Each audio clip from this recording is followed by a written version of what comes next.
আকাশবাণী কলকাতা। স্থানীয় সংবাদ পড়ছি ধৃতি সেন শর্মা। বিশেষ খবর হল, নির্বাচনী আচরণবিধি বলবৎ থাকাকালীন ভূপতিনগরে এনআইএর অতি সক্রিয়তার অভিযোগ তুলে তৃণমূল কংগ্রেস আজ নতুন দিল্লিতে নির্বাচন কমিশনের দ্বারস্থ হয়। কমিশনের সামনে তাদের অবস্থান চলাকালীন দিল্লি পুলিশ প্রতিনিধি দলের সদস্যদের সরাতে গেলে পরিস্থিতি উত্তপ্ত হয়ে ওঠে। এ ব্যাপারে রাজ্যপালকে অবহিত করতে তৃণমূল কংগ্রেস আজ রাতে দেখা করার সময় চেয়েছে। বিজেপি অবশ্য তৃণমূলের কমিশনে যাওয়াকে কটাক্ষ করেছে। প্রথম দফা লোকসভা নির্বাচনের প্রস্তুতি খতিয়ে দেখতে বিশেষ সাধারণ ও পুলিশ পর্যবেক্ষক আগামীকাল সেখানে যাচ্ছেন। বিজেপি 7 দফা লোকসভা নির্বাচন হিংসা মুক্ত করার আর্জি জানিয়েছেন। বিজেপি কর্মী শান্তনু ঘোড়ের দেহ উদ্ধারের পর পরিস্থিতি সরেজমিনে খতিয়ে দেখতে রাজ্যপাল আজ পশ্চিম মেদিনীপুরের পিংলায় যান। গার্ডেন রিচে বহুতল ভেঙে পড়ার ঘটনায় কলকাতা পুরসভার আধিকারিকরাই দোষী বলে হাইকোর্ট জানিয়েছে। আসছি বিস্তারিত খবরে।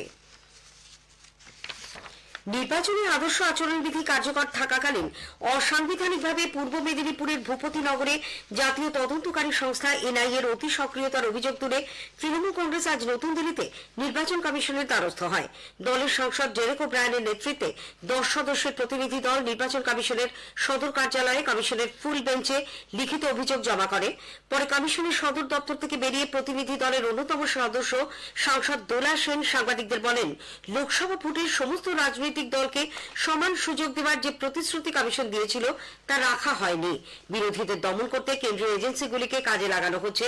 ভূপতিনগরে 2022 সালের একটি ঘটনায় হঠাৎ ভোটের আগে কেন তদন্তকারী এজেন্সি সক্রিয় হয়ে উঠল তা নিয়েও তিনি প্রশ্ন তোলেন। দাবি করেছি যে ইমিডিয়েট এনআইএ, ইডি, সিবিআই এবং ইনকাম ট্যাক্সের যারা হেড আছে চিফ, তাদেরকে ইলেকশন কমিশন দায়িত্ব নিয়ে লেভেল প্লেইং ফিল্ডের জন্য সমান মাঠে খেলার জন্য ওরা এই চিফদেরকে বদল করবে, যাতে বিজেপি ওদেরকে নিজেদের খেলার যন্ত্র ভাবতে না পারে। তাই চিফরা এক্ষুনি বদল হোক। এরপর প্রতিনিধি দলের সদস্যরা নির্বাচন কমিশনের সামনে ধর্ণা অবস্থানে বসেন। পুলিশ অবশ্য তাদের সরিয়ে দেয়, আটক করে প্রিজন ভ্যানেও তোলে বলে অভিযোগ। এই নিয়ে এলাকায় তীব্র উত্তেজনা দেখা দেয়। তৃণমূল কংগ্রেসের সাধারণ সম্পাদক অভিষেক বন্দ্যোপাধ্যায় এই ঘটনার নিন্দা করে আবারও কেন্দ্রীয় এজেন্সির অপব্যবহারের অভিযোগ তুলেছেন। এ ব্যাপারে রাজ্যপাল সিভি আনন্দ বোসকে অবহিত করতে আজ রাতে তিনি তার সঙ্গে দেখা করার আর্জি জানিয়েছেন। তার নেতৃত্বে 12 সদস্যের এক প্রতিনিধি দল সেখানে থাকবেন বলে অভিষেক জানান। তৃণমূল কংগ্রেস নেতা কুণাল ঘোষও বিজেপির বিরুদ্ধে এজেন্সিকে ব্যবহারের অভিযোগে সরব হয়েছেন। এনআইএর এসপির সঙ্গে বিজেপি নেতা জিতেন্দ্র তিওয়ারির বৈঠক হয়েছিল বলেও তার দাবি। এদিকে বিজেপি তৃণমূল কংগ্রেসের নির্বাচন কমিশনে যাওয়াকে কটাক্ষ করেছে। দলের মুখপাত্র রাজ্যসভার সাংসদ শ্রমিক ভট্টাচার্য বলেছেন, কমিশনে অভিযোগ জানালেও 2022-এর ভূপতিনগর বিস্ফোরণের ঘটনা মিথ্যে হয়ে যাবে না। প্রদেশ কংগ্রেস সভাপতি অধীর রঞ্জন চৌধুরী বলেছেন, ভূপতিনগরে এনআইএর দল কি করতে গেছে, পুলিশের অনুমতি নিয়ে গেছে কিনা তা নিয়ে রাজ্য রাজনীতি সরগরম, কিন্তু আসল সমস্যার দিকেই কারণ নজর নেই। এনআইএ আধিকারিকদের ওপর হামলা পরবর্তী পরিস্থিতিতে মুখ্যমন্ত্রীর মন্তব্য এবং রাজ্য সরকারের অবস্থানের সমালোচনা করেন অধীর বাবু। এনআইএ কি করতে গেছে, পারমিশন নিয়ে গেছে, এনআইএ ভুল করেছে কি সঠিক কাজ করেছে সেটা বড় বিষয়, কিন্তু এনআইএ আর ভূপতিনগর নিয়ে বাজার গরম রাজনীতি করে বাকি যা সমস্যা আমাদের তারই মানুষের মাথা ব্যথা নেই। এই প্রবল গরম জলের কষ্ট মানুষের উঠে নেই, মাথা ব্যথা নেই। এদিকে এনআইএর ওপর হামলার 48 ঘন্টা কেটে গেলেও এখনো কেউ গ্রেপ্তার হয়নি। ওই ঘটনার তদন্তকারী অফিসার জাফর শরীফকে সরিয়ে দেওয়া হয়েছে। লোকসভা ভোটের মুখে ইচ্ছাকৃতভাবে কেন্দ্রীয় এজেন্সিকে ব্যবহার করা হচ্ছে বলে মুখ্যমন্ত্রী মমতা ব্যানার্জি আবার অভিযোগ করেছেন। বাঁকুড়ার রায়পুরের সবুজ সংঘের মাঠে আর দলীয় প্রার্থী অরূপ চক্রবর্তীর সমর্থনে এক জনসভায় যোগ দিয়ে তিনি বলেন, নতুন সংসদ ভবনকে জেলে পরিণত করার চেষ্টা চালানো হচ্ছে। গোটা দেশকে জেলখানা বাজিয়ে নিয়েছে বিজেপি।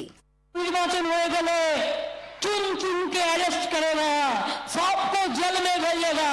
अरे अभी तो जेल हो गया, अभी तो हिंदुस्तान को जेल बना दिया, लोकतंत्र को अब जेल बना दिया, गणतंत्र को अब जेल बना दिया। हर जगह में जेल तो पहले ही बना दिया।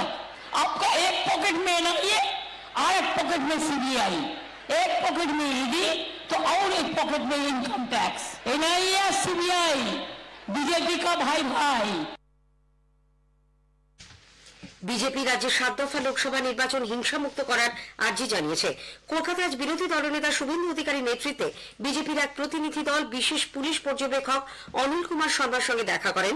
পরে সাংবাদিকদের প্রশ্নের উত্তরে বিরোধী দলনেতা বলেন, লোকসভা ভোট অবাধ, সুষ্ঠু ও শান্তিপূর্ণ করার জন্য উপযুক্ত ব্যবস্থা গ্রহণের দাবি জানানো হয়েছে। তিনি অভিযোগ করেন, রাজ্যে পুলিশ বিভিন্ন ক্ষেত্রে বিরোধীদের বাধা এবং বিজেপি কর্মীদের উপর মিথ্যে মামলা দিচ্ছে। রাজ্য পুলিশই মূল প্রতিপক্ষ বলেও তার অভিযোগ। পশ্চিমবঙ্গ পুলিশ হচ্ছে মূল প্রতিপক্ষ, তারাই এখানে এইসব করছে। প্রায় 15,107 কাটা হয়েছে, তার মধ্যে 13,000-এর বেশি বিজেপি কার্যকর্তার নামে 107 কেটেছে। আমরা এই কথাগুলো বলেছি। বঙ্গীয় প্রাদেশিক হিন্দু মহাসভা লোকসভা নির্বাচনে বিজেপিকে সমর্থন করবে। কলকাতায় আজ এক সাংবাদিক বৈঠকে সংগঠনের সম্পাদক অনন্ত সিংহ রায় জানিয়েছেন, লোকসভা নির্বাচনে বিজেপি ক্ষমতায় আসুক এবং বাংলায় বেশি সংখ্যক আসন নিয়ে পরিবর্তন আনুক, সেটাই তাদের সংগঠনের দাবি। তৃণমূল কংগ্রেস প্রযুক্তির মাধ্যমে ভোটারদের সচিত্র পরিচয়পত্রের ছবি বদল করছে বলে প্রদেশ কংগ্রেস নির্বাচন কমিশনে অভিযোগ জানিয়েছে।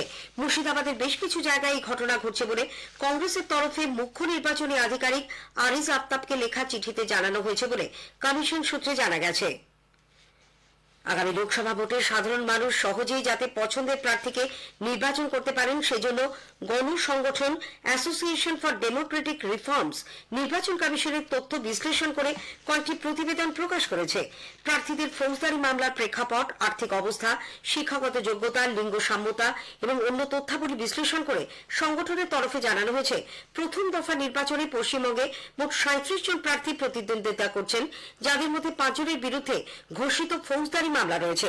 কলকাতা প্রেস ক্লাবে আজ এক সাংবাদিক বৈঠকে এ রাজ্যের দায়িত্বে থাকা সাংগঠনিক প্রধান উজ্জয়িনী হালিম বলেন, 21শ শতাব্দীতে 3টে কনস্টিটিউয়েন্সিতে ভোট করানোর জন্য 30 গাড়ি পুলিশ লাগবে বা প্যারামিলিটারি ফোর্সেস লাগবে। এটা থেকেই তো বোঝা যায় যে পেশি শক্তি এবং অর্থ শক্তির খুব প্রাবল্য আজকের নির্বাচনে। কেন লাগবে? কারণ যাদেরকে আনতে হচ্ছে তাদের জন্য খরচ হচ্ছে। স্থানীয় সংবাদ শুনছেন আকাশবাণী কলকাতা কেন্দ্র থেকে। এখন বিজ্ঞাপন, পরে রয়েছে বাকি খবর।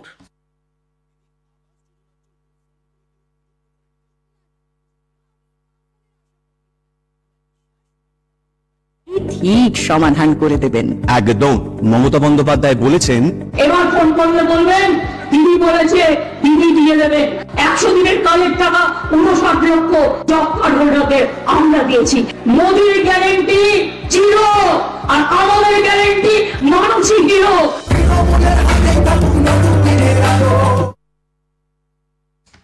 ফিরে এলাম স্থানীয় সংবাদে। প্রথম পর্যায়ের ভোটের চূড়ান্ত প্রস্তুতি এবং আইন শৃঙ্খলা পরিস্থিতি সরেজমিনে খতিয়ে দেখতে বিশেষ সাধারণ পর্যবেক্ষক অলোক সিনহা এবং পুলিশ পর্যবেক্ষক অনিল কুমার শর্মা আগামীকাল সেখানে যাচ্ছেন। এই পর্যায়ে 19 এপ্রিল আলিপুরদুয়ার, কোচবিহার এবং জলপাইগুড়ি কেন্দ্রে ভোট নেওয়া হবে। এদিকে দ্বিতীয় দফায় বাড়ি থেকে ভোট দেওয়ার জন্য 10,658টি আবেদনপত্র জমা পড়েছে। এই পর্বে 26 এপ্রিল ভোট নেওয়া হবে দার্জিলিং, রায়গঞ্জ ও বালুরঘাটে। দ্বিতীয় দফায় লোকসভা নির্বাচনে মনোনয়নপত্র প্রত্যাহারের আজই ছিল শেষ দিন। অতিরিক্ত মুখ্য নির্বাচনী আধিকারিক অরিন্দম নিয়োগী আজ সন্ধ্যায় সাংবাদিকদের জানিয়েছেন, সিভিজির অ্যাপে এ পর্যন্ত 5,236টি অভিযোগ জমা পড়েছে। তার মধ্যে ব্যবস্থা নেওয়া হয়েছে 4,438টি ক্ষেত্রে। নির্বাচন কমিশন আজ অর্ণব চ্যাটার্জিকে রাজ্যের যুগ্ম মুখ্য নির্বাচনী আধিকারিক হিসেবে নিয়োগ করেছে। এর আগে তিনি বিদ্যালয় শিক্ষা দপ্তরের যুগ্ম সচিব ছিলেন। বামফ্রন্টের শরিক দল ফরওয়ার্ড ব্লক এবারে লোকসভা নির্বাচনে মোট 3টি আসনে প্রার্থী দিচ্ছে। পুরুলিয়ায় ধীরেন মাহাতো, কোচবিহারে নীতিশ রায় এবং বারাসাতে প্রবীর ঘোষ প্রতিদ্বন্দ্বিতা করবেন। দলের রাজ্য কমিটির সম্পাদক নরেন চট্টোপাধ্যায় আজ কলকাতায় একথা জানিয়েছেন। বিজেপি কর্মী শান্তনু খোরুইয়ের দেহ উদ্ধারের পর পরিস্থিতি সরেজমিনে খতিয়ে দেখতে রাজ্যপাল সিভি আনন্দ বোস আজ পশ্চিম মেদিনীপুরের পিংলায় যান। দেখা করেন মৃত বিজেপি কর্মীর পরিবারের সঙ্গে। রাজ্যপালের কাছে কান্নায় ভেঙে পড়েন শান্তনুর মা। ঘটনার সিবিআই তদন্তের দাবি জানিয়েছেন তারা। পাশে থাকার সব রকম আশ্বাস দিয়ে রাজ্যপাল বলেন, Whether this is political or not, that is for the investigating agencies to see. But we will establish the truth. The truth, like murder, will one day be out. The guilty will be punished. Violence has no place in election. Election is to be fought with the ballot, not with the bullets. That is a lesson which we are learning from here. I came here to see whatever is the political propaganda about this for and against. Truth will emerge. It is my duty as governor to see that ordinary people on the street get justice. I am in the street to be with the people. Garden রিচে বহুতল ভেঙে পড়ার ঘটনায় কলকাতা পুরসভার সংশ্লিষ্ট আধিকারিকরাই আসল দোষী বলে কলকাতা হাইকোর্ট জানিয়েছে। গার্ডেন রিচ কাণ্ডে আজ বিচারপতি জয়মাল্য বাগচি ও বিচারপতি গৌরাঙ্গ কান্তের ডিভিশন বেঞ্চে রিপোর্ট জমা দেয় রাজ্য সরকার এবং পুরসভা। এই জনস্বার্থ মামলার শুনানিতে ডিভিশন বেঞ্চ জানায়, বেআইনি নির্মাণ চললেও পুর আধিকারিকদের নিষ্ক্রিয় ভূমিকা ছিল। দোষী আধিকারিকদের বিরুদ্ধে পুরসভা কোনো শাস্তিমূলক পদক্ষেপ করেছে কিনা তাও জানতে চায় আদালত। রাজ্য সরকার আদালতে জানায়, এখনো পর্যন্ত গার্ডেন রিচের ঘটনায় দুজনকে গ্রেপ্তার করা হয়েছে, একজন পলাতক, তার খোঁজে তল্লাশি চলেছে। স্থানীয় সংবাদ শেষ হলো।